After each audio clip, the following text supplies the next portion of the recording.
Hi friends, this is Venkatesh Devasani. ఈరోజు మనం discuss చేయబోతున్నటువంటి important current అఫైర్స్లో భాగంగా ముందుగా ఒక నావికా విన్యాసం గురించి డిస్కస్ చేయబోతున్నామండి. చాలా ఇంపార్టెంట్ ఉన్నటువంటి అంశాలని ఈ యొక్క వీడియోలో డిస్కస్ చేస్తున్నాం. అందులో మొదటి టాపిక్గా టైగర్ ట్రయాంప్ వ్యాయామం 2025 అండి. టైగర్ ట్రయాంప్ వ్యాయామం 2025ని ఇటీవల కాలంలో ఏప్రిల్ 1వ తేదీన ప్రారంభం అనేది కావడం జరిగాయి. ఈ యొక్క వ్యాయామం అనేది ఏప్రిల్ 1 నుంచి ఏప్రిల్ 13 వరకు ఈ యొక్క వ్యాయామం అయితే నిర్వహించబోతున్నారు.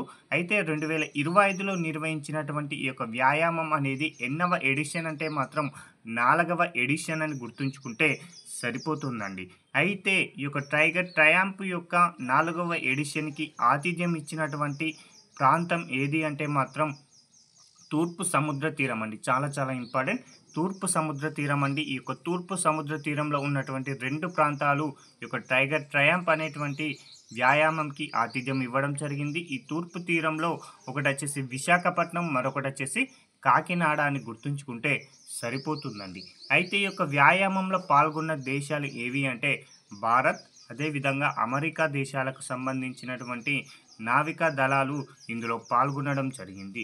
ఇక్కడ నుంచి ప్రశ్న ఏ విధంగా అడుగుతానంటే టైగర్ ట్రయాంప్ అనేటువంటి వ్యాయామంలో పాల్గొన్న దేశాలను గుర్తించండి అంటాడు, లేదా దానికి ఆతిథ్యం ఇచ్చినటువంటి ప్రాంతాన్ని గుర్తించండి అని అడగవచ్చు, లేదా అది ఎన్నవ ఎడిషన్ అని కూడా అడగవచ్చు, లేదా అది ఎప్పుడు జరిగిందని కూడా అడగడానికి అవకాశం ఉన్నటువంటి అంశాలను ఇక్కడ డిస్కస్ చేయడం జరిగింది. అయితే భారత్ మరియు అమెరికా మధ్య ద్వైపాక్షిక ట్రై సిరీస్ హ్యూమనిటేరియన్ అసిస్టెన్స్ మరియు డిజాస్టర్ రిలీఫ్, దీనిని HADR వ్యాయామంగా పిలవడం జరుగుతుంది. అయితే 2025 సంవత్సరంలో ఈ యొక్క వ్యాయామాన్ని 2 దశల్లో నిర్వహించబోతున్నారు. ఇందులో మొదటి దశ వచ్చేసి హార్బర్ దశ, రెండవ దశ వచ్చేసి సముద్ర దశ అని గుర్తుంచుకుంటే సరిపోతుందండి. అయితే హార్బర్ దశని ఏప్రిల్ 1వ తేదీన ప్రారంభమైతే కావడం జరిగింది. ఈ యొక్క వ్యాయామం వచ్చేసి 7వ తేదీ వరకు కూడా ఈ యొక్క హార్బర్ దశలో ఈ యొక్క వ్యాయామం అయితే కొనసాగబోతుంది. అయితే ఈ యొక్క హార్బర్ దశకు ఆతిథ్యం ఇచ్చినటువంటి ప్రాంతం వచ్చేసి విశాఖపట్నం అండి. చాలా ఇంపార్టెంట్, గుర్తుంచుకోండి. హార్బర్ దశను ఏప్రిల్ 1 నుంచి 7 వరకు విశాఖపట్నం తీరంలో నిర్వహించడం జరిగింది. ఇక రెండవ దశ సముద్ర దశ, దీనిని ఏప్రిల్ 8వ తేదీన ప్రారంభం కాబోతుంది, ఏప్రిల్ 13వ తేదీన ముగియబోతుంది. ఈ యొక్క సముద్ర దశకు ఆతిథ్యం ఇచ్చినటువంటి ప్రాంతం కాకినాడ అని గుర్తుంచుకుంటే సరిపోతుందండి. ముఖ్యంగా కాకినాడ వెలుపల ఈ యొక్క వ్యాయామం అయితే నిర్వహించబోతున్నారు. అయితే ఇక టైగర్ ట్రయాంప్ అనేటువంటి వ్యాయామంలో భారత్ తరపునటువంటి పాల్గొన్నటువంటి త్రివిధ దళాలకు సంబంధించిన అంశాలను ఇక్కడ డిస్కస్ చేద్దామండి. చాలా ఇంపార్టెంట్ అండి. ఇక్కడ చూడండి, భారత్ నుంచి పాల్గొన్నటువంటి నౌకాదళంలో INS జలశ్వ, INS గార్యాల్, INS ముంబై, అదేవిధంగా INS శక్తి అనేటువంటి నౌకలు ఈ యొక్క విన్యాసంలో పాల్గొనడం జరిగాయి. అదేవిధంగా భారత సైన్యం నుంచి 91వ పదాతి దళం, అదేవిధంగా 12 యాంత్రిక దళ బెటాలియన్ అనేది పాల్గొనడం జరిగింది. కాబట్టి చాలా ఇంపార్టెంట్గా గుర్తుంచుకోండి. ఇక భారత వైమానిక దళం నుంచి C-130 విమానం, MI-17 హెలికాప్టర్లు, అదేవిధంగా ర్యాపిడ్ యాక్షన్ మెడికల్ టీమ్, ఇవి భారత వైమానిక దళం తరపున పాల్గొనడం జరిగింది. కాబట్టి చాలా ముఖ్యమైన అంశాలండి. ఇక అమెరికా దళాలకు సంబంధించిన పాల్గొన్న ఓడల్లో USS కామ్స్టాక్, USS రాల్ఫ్ జాన్స్ అనేవి ఒక వ్యాయామంలో పాల్గొనడం జరిగింది. కాబట్టి ఎగ్జామ్ పాయింట్ ఆఫ్ వ్యూలో చాలా ముఖ్యమైన అంశాలను ఇక్కడ డిస్కస్ చేశాము, కాబట్టి గుర్తుంచుకోండి. ఇక మరొక అంశం అండి, భారత రిజర్వ్ బ్యాంక్ ఏర్పడి 2025 ఏప్రిల్ 1వ నాటికి 90 సంవత్సరాల వార్షికోత్సవంలోకి ప్రవేశించడం జరిగింది. కాబట్టి చాలా ఇంపార్టెంట్ అండి. రాబోయే పోటీ పరీక్షలో కరెంట్ అఫైర్స్ పరంగా, అదేవిధంగా ఎకనామిక్ పాయింట్ ఆఫ్ వ్యూలో కూడా ఇక్కడ నుంచి ప్రశ్నలు అడగడానికి అవకాశం ఉంది. ఈ టాపిక్ని క్లియర్గా చూడండి. భారతదేశంలో అత్యున్నతమైన బ్యాంకుగా రిజర్వ్ బ్యాంక్ అనేది గుర్తింపు పొందింది. ఈ యొక్క రిజర్వ్ బ్యాంకును ఏప్రిల్ 1, 1935 సంవత్సరంలో ఏర్పాటు చేయడం జరిగింది. అలా 1935లో ఏర్పాటైన రిజర్వ్ బ్యాంక్ 2025 ఏప్రిల్ 1 నాటికి 90 సంవత్సరాలు అనేవి ఏర్పాటై అవుతుంది. కాబట్టి చాలా ఇంపార్టెంట్గా గుర్తుంచుకోండి. కాబట్టి ఇక్కడ గుర్తుంచుకోండి, రిజర్వ్ బ్యాంక్ స్థాపన వచ్చేసి 1935 ఏప్రిల్ 1, 2025 ఏప్రిల్ 1 నాటికి RBI స్థాపించి 90 సంవత్సరాలనేవి పూర్తి కావడం జరిగింది.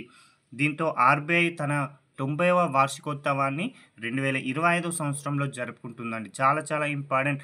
ఆర్‌బీఐ 2025లో తన యొక్క 90వ వార్షికోత్సవాన్ని జరుపుకుంటుంది.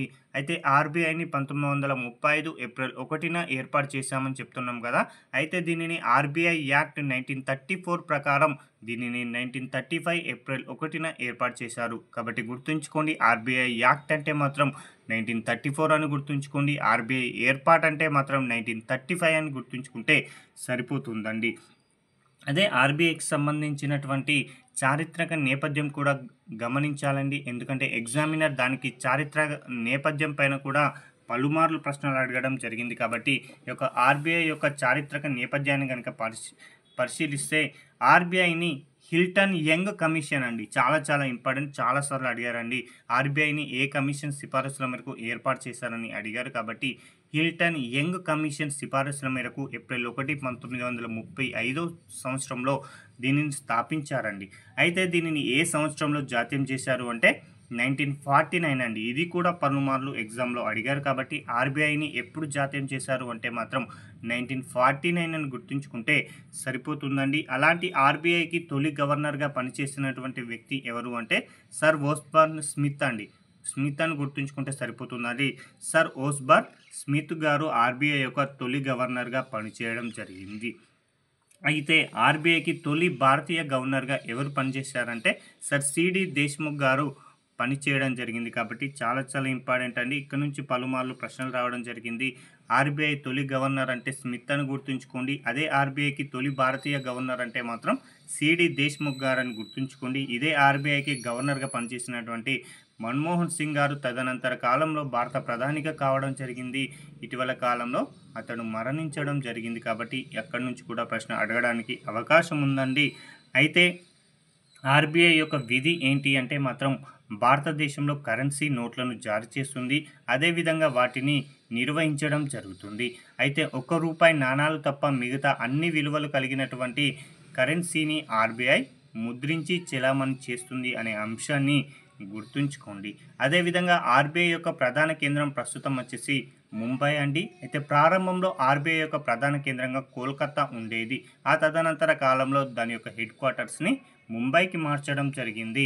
అయితే ఆర్‌బీఐకి గవర్నర్‌గా పనిచేసినటువంటి చిట్ట చివరి వ్యక్తులను గనక పరిశీలిస్తే ఆర్‌బీఐ యొక్క 22వ గవర్నర్‌గా దువ్వూరి సుబ్బారావు అండి 2008 నుంచి 13 వరకి, రఘురామ్ రాజన్ 23వ గవర్నర్‌గా 2013 నుంచి 16, 24వ గవర్నర్‌గా ఉర్జిత్ పటేల్ 2016 నుంచి 2018 డిసెంబర్ 11 వరకి, తర్వాత 25వ ఆర్‌బీఐ గవర్నర్‌గా శక్తికాంత దాస్ 2018 నుంచి 2024 వరకి, ఇక ఆ తదనంతరం సంజయ్ మల్హోత్రా గారండి ఆర్‌బీఐ యొక్క 26వ గవర్నర్. అదేవిధంగా ప్రస్తుత గవర్నర్‌గా పనిచేస్తున్నాడు. కాబట్టి చాలా చాలా ఇంపార్టెంట్. ఆర్‌బీఐ యొక్క ప్రస్తుత గవర్నర్ ఎవరు అంటే మాత్రం సంజయ్ మల్హోత్రా గారండి 2024 డిసెంబర్ నుంచి ప్రస్తుతం వరకైతే పని చేయడం జరుగుతుంది. కాబట్టి ఆర్‌బీఐకి సంబంధించినటువంటి కరెంట్ డాటాతో పాటు ప్రస్తుతం చారిత్రక నేపథ్యాన్ని కూడా ఇక్కడ డిస్కస్ చేయడం జరిగింది. కాబట్టి ఈ యొక్క టాపిక్ నుంచి భవిష్యత్తులో ప్రశ్నలు రావడానికి చాలా వరకు అవకాశం ఉంది.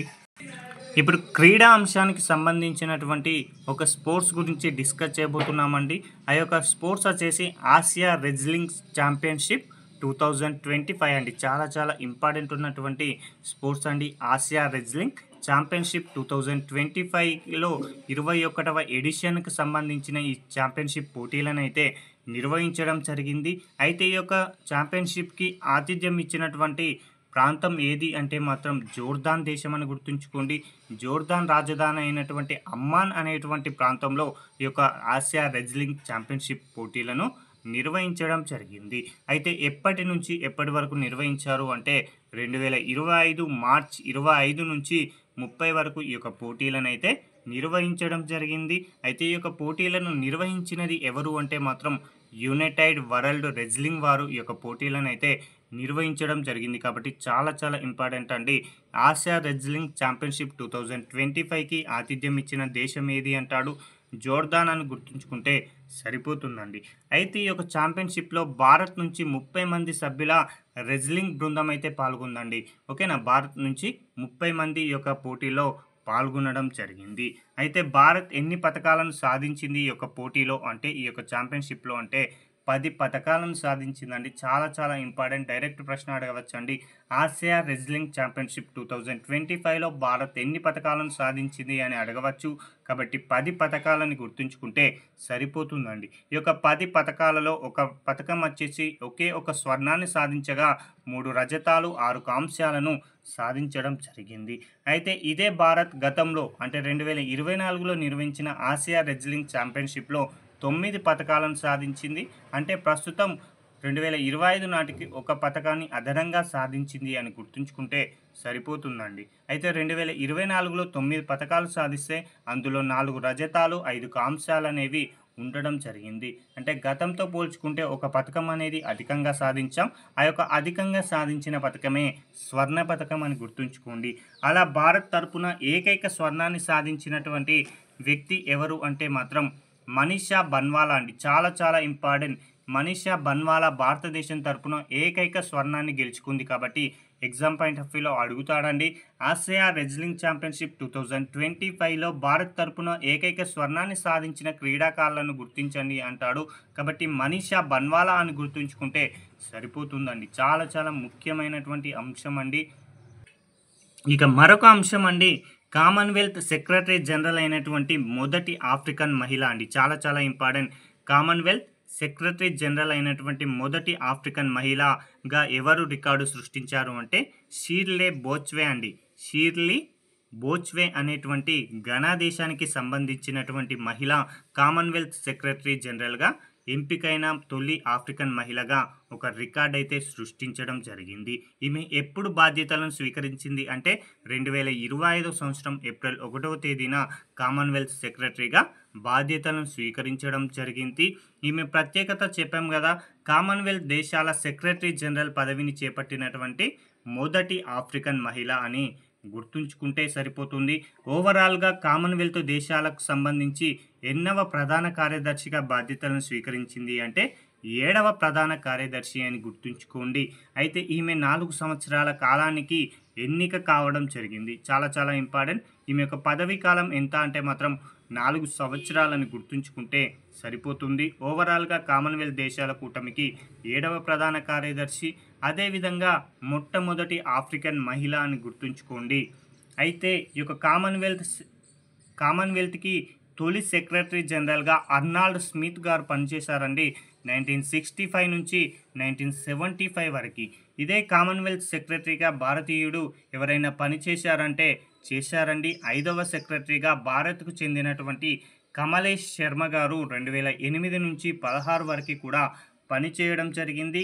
ఇక 6వ సెక్రటరీ అంటే ఈమె కంటే ముందు ఈ యొక్క బాధ్యతలను ఎవరు నిర్వహించారు అంటే మాత్రం ప్యాట్రిసియా స్కాట్లాండ్ అండి. ప్యాట్రిసియా స్కాట్లాండ్ అనేటువంటి వ్యక్తి 6వ సెక్రటరీ జనరల్గా పనిచేయడం జరిగింది. ఈమె యొక్క ప్రత్యేకత ఏంటి అంటే కామన్వెల్త్ సెక్రటరీగా నియమించబడిన తొలి మహిళగా ఈమె రికార్డ్ అయితే సృష్టించింది కాబట్టి గుర్తుంచుకోండి. అదేవిధంగా ప్రస్తుతం ఉన్నటువంటి షీర్లీ బోచ్వే వచ్చేసి 2వ మహిళ అండి. మొట్టమొదటి ఆఫ్రికన్ మహిళ, ఓవరాల్గా 2వ కామన్వెల్త్ సెక్రటరీగా మహిళగా ఈమె ఉండడం జరిగింది. అయితే కామన్వెల్త్ దేశాల కూటమిలో మొత్తం ఎన్ని సభ్య దేశాలు ఉన్నాయి అంటే 56 సభ్య దేశాలు ఉన్నాయి. దీని యొక్క ప్రధాన కార్యాలయం లండన్ అని గుర్తుంచుకోండి. దీనికి అధిపతి వచ్చేసి బ్రిటిష్ చక్రవర్తి అండి. అసలు కామన్వెల్త్ దేశాలంటే ఏంటి అవన్నీ కూడా మనం గతంలోనే డిస్కస్ చేయడం జరిగింది. బ్రిటిష్ దేశం నుంచి అంటే బ్రిటన్ పాలన నుంచి బ్రిటిష్ పాలన నుంచి ఏవైతే స్వతంత్రాన్ని పొందినవో అవన్నీ కలిపి ఒక కూటమిని ఏర్పాటు చేసుకున్నాయి. ఆ కూటమిని కామన్వెల్త్ కూటమిగా పిలవడం జరుగుతుంది. అందులో ప్రస్తుతం 56 దేశాలు అనేవి ఉండడం జరిగింది. దీనికి బ్రిటిష్ రాజు చక్రవర్తిగా ఉండడం జరుగుతుంది. అందులో ప్రస్తుతం సభ్య దేశాల సంఖ్య అడగవచ్చు కాబట్టి 56 అని గుర్తుంచుకోండి. ప్రస్తుత సెక్రటరీ జనరల్ వచ్చేసి షిర్లీ బోచ్వే అండి. ఈమె ఘనా దేశానికి సంబంధించి. ఇదే కామన్వెల్త్ సెక్రటరీగా పనిచేసిన భారతీయుడు వచ్చేసి కమలేష్ శర్మ అని గుర్తుంచుకుంటే సరిపోతుందండి. ఇక ఈరోజు చివరి అంశం అండి, ఒక ఫెస్టివల్ గురించి డిస్కస్ చేస్తున్నాం. ఆ యొక్క ఫెస్టివలే సర్హుల్ పండుగ అండి. చాలా చాలా ఇంపార్టెంట్. సర్హుల్ పండుగ 25 అండి. ఇటీవల కాలంలో చోటా నాగపూర్ ప్రాంతంలో ముఖ్యంగా జార్ఖండ్ రాష్ట్రంలో ఆదివాసీ వర్గాలకు చెందినటువంటి ఒక పండుగనే ఈ యొక్క సర్హుల్ పండుగ అండి. అది ఇటీవల కాలంలో అంటే 2025 ఏప్రిల్ 1వ తేదీన ఈ యొక్క పండుగ అనేది ప్రారంభం కావడం జరిగింది. మొత్తంగా 3 రోజుల పాటు ఈ యొక్క పండుగ అనేది కొనసాగబోతుంది. కాబట్టి గుర్తుంచుకోండి, సర్హుల్ పండుగ క్రింది వాటిలో ఏ రాష్ట్రంలో జరుపుకుంటారని అడగవచ్చు కాబట్టి జార్ఖండ్ రాష్ట్రం అని గుర్తుంచుకోండి. అయితే సర్హుల్ పండుగ అంటున్నాం. అందులో సర్హుల్ అంటే ఏంటి అంటే మాత్రం సాల్ చెట్టును పూజించడం అండి. సాల్ చెట్టును వీరు పవిత్రమైనటువంటి దేవతగా భావిస్తారు. అలాంటి సాల్ చెట్టుని వీరు పూజించడం జరుగుతుంది. అయితే ఈ యొక్క పండుగను జరుపుకునేటువంటి తెగలను కనుక పరిశీలిస్తే ముండా తెగ, ఓరన్ తెగ, హో తెగ, ఈ యొక్క 3 తెగలు ప్రధానంగా ఈ యొక్క పండుగనైతే జరుపుకుంటాయండి. అయితే మొట్టమొదటిసారిగా 1960వ సంవత్సరంలో ఆదివాసీ నాయకుడైనటువంటి బాబా కార్తిక్ ఓరన్ దీనిని రాంచీలో ఊరేగింపు చేసి ఈ యొక్క పండుగను ప్రారంభించడం జరిగింది. ఈ యొక్క సర్హుల్ పండుగ అనేది వసంతకాల రాకను సూచిస్తుందండి. అదేవిధంగా గిరిజన సమూహాలకి కొత్త సంవత్సర ప్రారంభాన్ని ఈ యొక్క పండుగ సూచిస్తుంది. కాబట్టి ఎగ్జామ్ పాయింట్ ఆఫ్ వ్యూలో చాలా చాలా ఇంపార్టెంట్గా గుర్తుంచుకోండి. ఇవండి ఈ రోజుకు సంబంధించిన ముఖ్యమైనటువంటి కరెంట్ అఫైర్స్ని మీ ముందుకు తీసుకురావడం జరిగింది. Thank you.